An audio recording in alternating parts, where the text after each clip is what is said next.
So welcome to Techturks. Today I have Ore. Ore is the founder of Arami, a beauty brand, and she's here to tell us her story. Ore, welcome to Techturks and thank you for coming on the show. Yeah, let me start by asking you. So Arami, what does it mean and why did you choose that name? Arami means my body in Yoruba. So I'm Yoruba and it's not a tribal business at all. It's completely for everybody.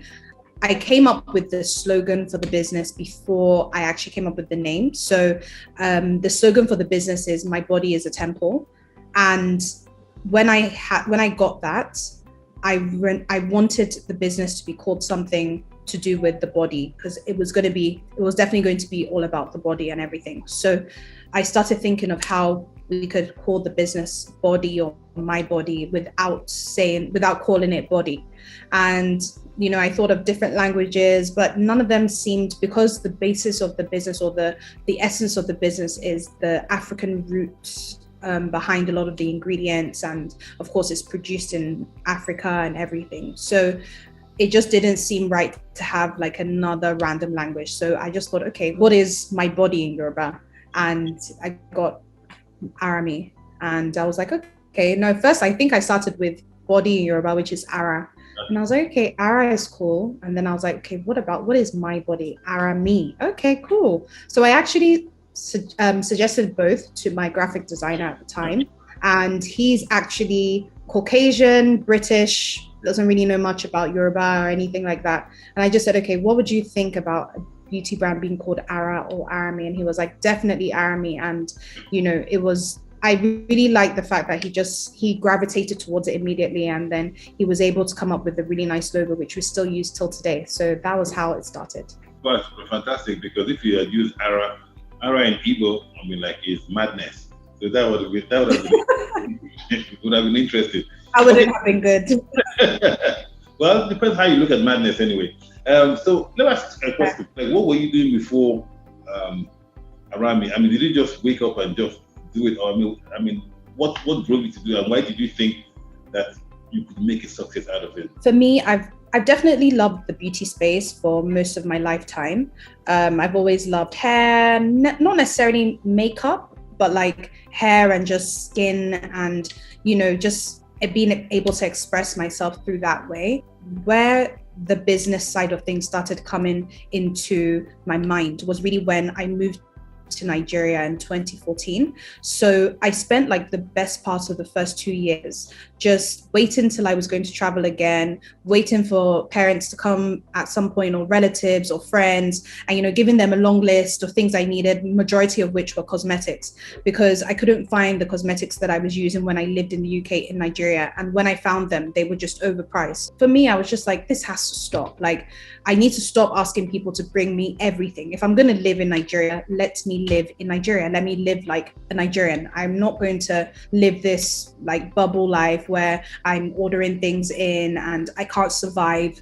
That really led me to a place where I was like, okay, what do people that live in Nigeria use and don't have access to, may even have access, but just use things that are Nigerian? And, because to me, Black people have great skin, Nigerians have great skin. I see people that literally are flawless day by day that are not wearing makeup. So what are people using on their skin and their hair? But then I wasn't still really thinking business-wise then. I was more thinking, okay, personally, I found things that I want to use. I've seen some brands here, they're not bad, but I'd rather just make my own because I want to know what's inside. And, there's this whole craze of bleaching in Africa. So I don't want to use anything that's going to damage my skin or change my skin tone or anything. And so I'll just make my own things because I'm used to doing a lot of DIYs anyway, which is what I started doing, just making my own things. And then someone literally came over one day and was like, have you ever thought about selling all these things I use? Like, they're so nice. And like, you really should just make it a business. It made me think, and I stopped and I was like, okay, there might be something here. And,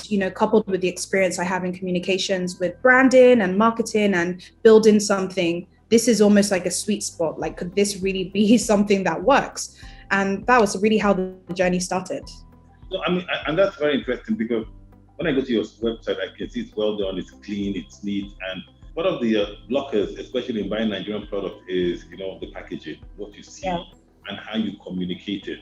Now, so like the packaging is great, but in terms of communication, how have you created awareness for the Arami brand? How do you because you're actually competing with like the international brands, because your target market will be affluent type people in the Nigerian space? So what we've tried to do is really focus on a number of things that we believe set us apart.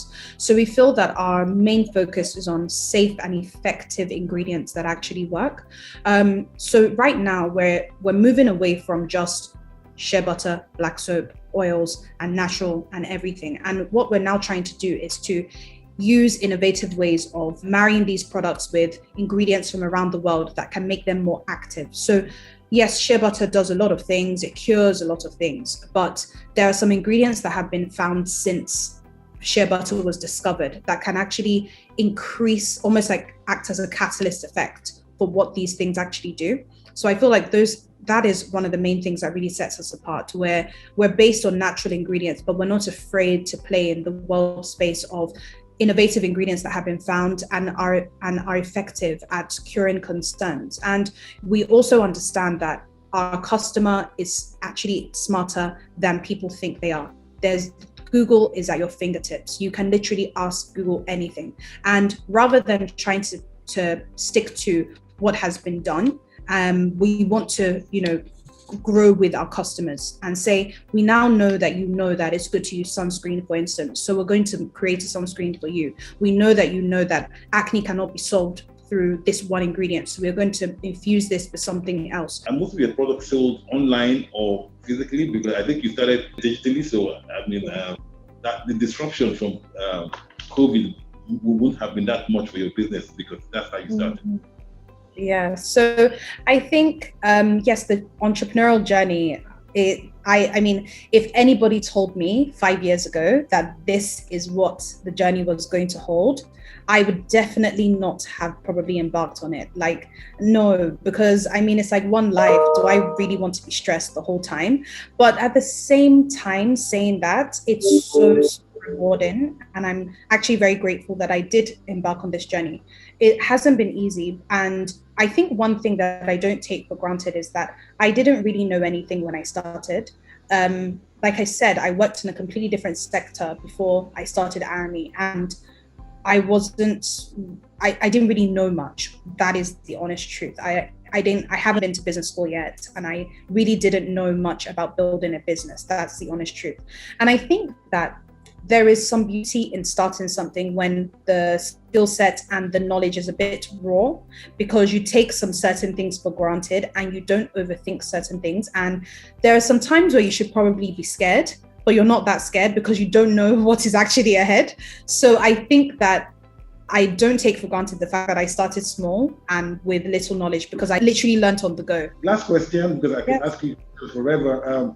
So on your website, on your communication, it's women, women, women, women. What about the men? You're excluding another, a large number of people, and you're assuming that we have different skins. All of our products are actually unisex, and we have a lot of male customers as well. One thing that we found, though, is that a lot of men, their skincare products are actually bought by the women in their lives. That's what we've actually found. We've done a lot of research and we've asked a lot of our customers. And whether it's girlfriends, sisters, mums, a lot of them, their products are bought from females. But we really do try to also, focus a lot on the male audience as well, because we know that men want to take care of their skin. They want a beard gang. They want to take care of it and everything. So, we know that there is an audience that may not quite be resonating with the content that we're putting out, and that is something that we are constantly trying to evolve into. But we're not trying to say this part is for men, this part is for women. We want to more deal with concerns. So